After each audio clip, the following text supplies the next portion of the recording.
Ассалаумағалейкум жолаушы. Мен Қазығұрт таумын. Тарихы терең, табиғаты көркем мекенмін. Бұл киелі Қазығұрт мекені. Аңыз бен тарих қатар айтылатын жер. Табиғаты тыныш, көрінісі кең.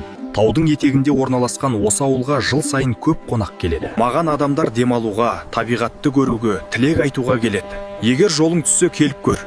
Мен сені тыныштықпен қарсы аламын. Қазығұрттың төбесінде кеме қалған. Ол киелі болмаса неге қалған? Мен осы төбеге тоқтаған ежелгі кеме жайлы аңызбын.